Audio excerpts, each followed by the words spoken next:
చేయబడ్డ ఈ సమావేశం ఒక ప్రత్యేకత ఉంది. అసలు భారతదేశం యొక్క విప్లవోద్యమం, భారతదేశం కమ్యూనిస్టు పార్టీ నిర్మాణం 1925లో పుట్టిన కమ్యూనిస్టు పార్టీకి 100 సంవత్సరాలు పూర్తవుతున్న దశ. అయినా తర్వాత అనేక పార్టీలు ఏర్పడ్డ 100 సంవత్సరాల చరిత్ర కమ్యూనిస్టు ఉద్యమానికి, భారతదేశానికి. మన చైనా దేశం తీసుకున్నా, రష్యా తీసుకున్నా, ఇతర దేశాల్లో తీసుకున్నా అతి తక్కువ కాలంలోనే ఆ దేశ విప్లవాలు విజయవంతమైనవి. ఆ దేశ కాల పరిస్థితులు అన్ని మనం అధ్యయనం చేయాల్సిన అవసరం వచ్చింది. చైనా కమ్యూనిస్టు పార్టీ పుట్టిన 20-30 సంవత్సరాల్లోనే చైనా దేశం అంతా అది మావో నాయకత్వం కింద చైనా ఒక విముక్తి ప్రాంతంగా ఏర్పడ్డది. చైనా విప్లవం విజయవంతమైంది. రష్యా దేశంలో కూడా చాలా తక్కువ సమయంలోనే 1890 ఆ మధ్యనే 80-90 మధ్యనే కమ్యూనిస్టు పార్టీ ఏర్పడింది. 1890-80ల 1917 మొదటి ప్రపంచ యుద్ధ కాలంలోనే రష్యా దేశం విముక్తి అయింది. అటు మొదటి ప్రపంచ యుద్ధ కాలంలో 1914 నుంచి 18 మధ్య జరిగిన మొదటి ప్రపంచ యుద్ధ కాలంలో సంక్షోభాన్ని ఆ యొక్క అవకాశం కలిసి వచ్చిన పరిస్థితి. యుద్ధంలో అంతా పాలక వర్గాలు కూరుకొని పోవడం, శ్రామిక జనాన్ని పట్టించుకోకపోవడం, అది ఒక కమ్యూనిస్టు పార్టీ సరైన మార్గాన్ని అనుసరించింది. భారతదేశం ఒక విలక్షణమైన పరిస్థితి ఏర్పడ్డది. చైనా మార్గాన్ని తీసుకుందామా, రష్యా మార్గాన్ని తీసుకుందామా అనే దాంతో చాలా సంవత్సరాలుగా కమ్యూనిస్టు పార్టీలు అనేక తప్పిదాలు జరుగుతూనే వచ్చాయి చరిత్రలో. అదంతా మనం భారత కమ్యూనిస్టు పార్టీ మొత్తం 100 సంవత్సరాల కమ్యూనిస్టు ఉద్యమ చరిత్ర మీద మనం ఒక ప్రోగ్రాం పెట్టాలనుకున్నాం. ఎందుకంటే 100 సంవత్సరాలు పూర్తి అవుతుంది. ఈ దేశం ఏమిటి? మనం 2022లో మనం ఏర్పడ్డాం.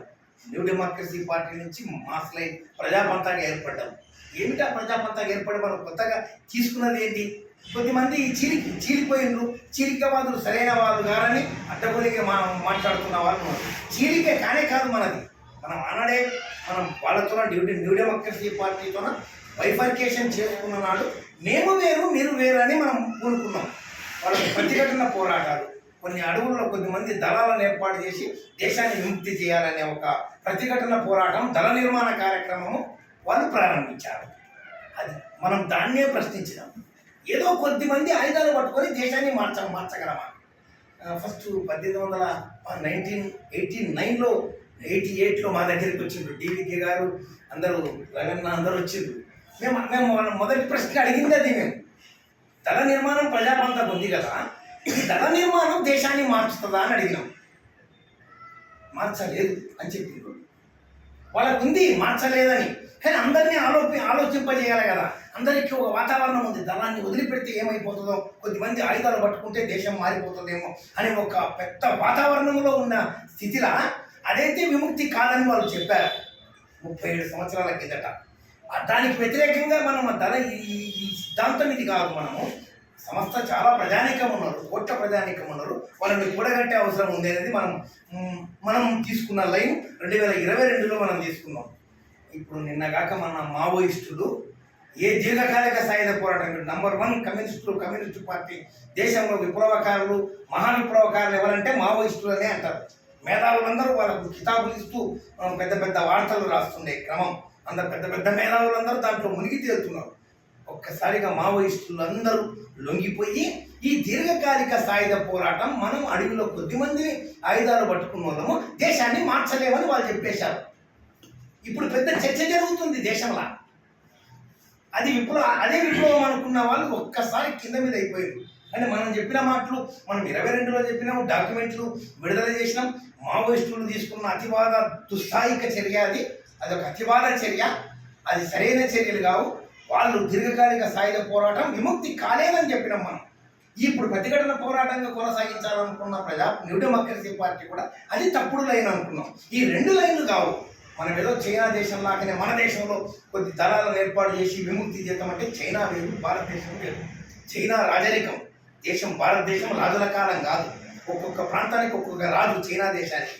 ఇప్పుడు ఒక్క గ్రామం ముట్టుకుంటే ఢిల్లీ నుంచి గ్రామం దాకా యంత్రాంగము, పోలీస్ యంత్రాంగం రాజ్యం ఉంది. అప్పుడు రాజ్యం లేదు చైనా. ఒక్కొక్క ప్రాంతం ఒక్కొక్క రాజు. కనుక అది ఒక విముక్తి చేయడానికి అక్కడ దీర్ఘకాలిక స్థాయిలో పోరాటం చేయడానికి అనువైన స్థితి దేశం ఇది కాదు మన భారతదేశం అని మనం చెప్పినాం. మన లొంగిపోయి వచ్చిన మావోయిస్టులంతా అదే మాట మాట్లాడుతున్నారు. మేమేదో జనతల సర్కారు అనుకున్నారు. జనతల సర్కారు దండకారణ్యంలో ఒక విముక్తి ప్రాంతం ఏర్పాటు చేసినామన్నారు. ఎంత పిచ్చి చేస్తారంటే అది ఒక పిచ్చి చేస్తారని రాసిండు వాళ్ళే. మనం అంతకుముందు చెప్పిన ఒక పిచ్చి చేస్తారని ఒక పెద్ద మేధావింతల బుక్ రాసిండు జనతల సర్కార్ అని. ఆడ ఏమీ లేదు, జనతన లేదు, సర్కార్ లేదు. జనతన సర్కార్ అంటే రాజ్యం అంతా మన చేతిలో ఉండడం. పట్టాలు పట్టాలు పట్టాలు ప్రభుత్వం ఇచ్చే పట్టాలు తీసుకోకూడదు అన్నమాట వాళ్ళు. మనం ఏమైనా కాగితం ఇస్తే మన కాగితానికి ఏమైనా విలువనా?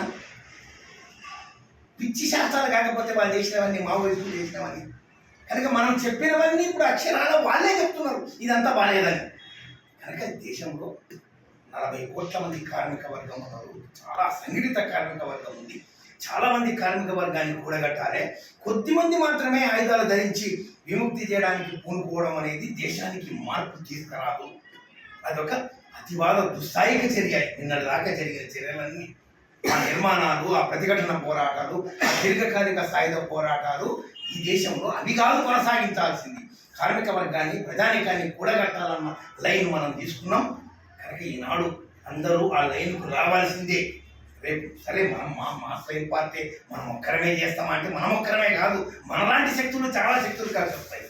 మనం ఒక్కరమే ఒక ప్రాంతంలో మనలాగా ఆలోచించే వాళ్ళం మనం మాత్రమే కాదు, మనలాగా ఆలోచించే వాళ్ళు చాలా శక్తులు ఉన్నారు.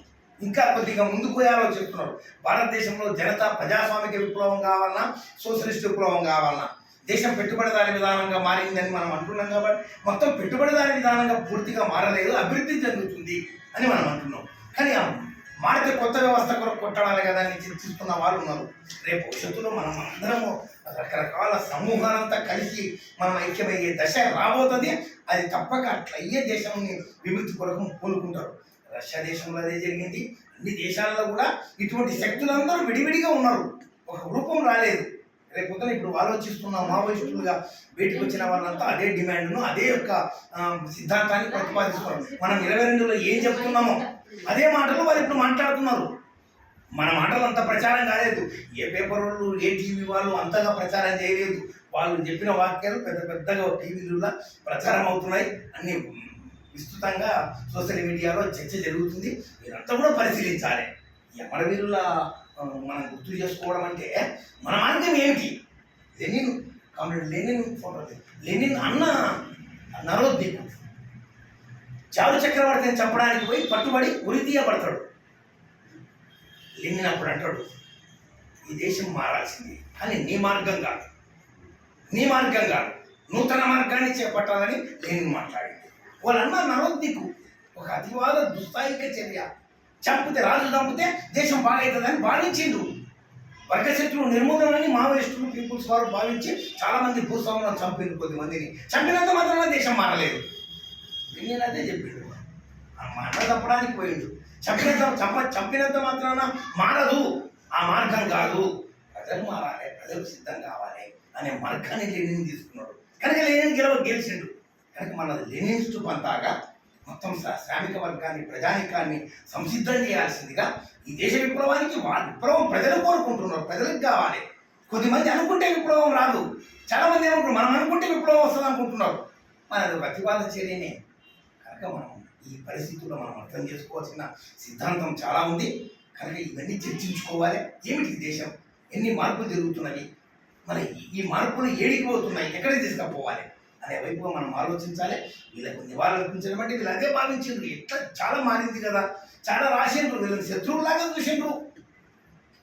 వీళ్ళు రాశారు దేశం మారిందయ్యా, మనం ఇట్లా కాదు కదా, ఈ పరిస్థితి లేదు కదా అంటే వీళ్ళు అయిపోయింది రివిజనిస్టులు అయిపోయిండ్రు, వీళ్ళు కమ్యూనిస్టుల వ్యతిరేకంగా మారిపోయిందని వీళ్ళని ఎన్నో మాట్లాడినారు.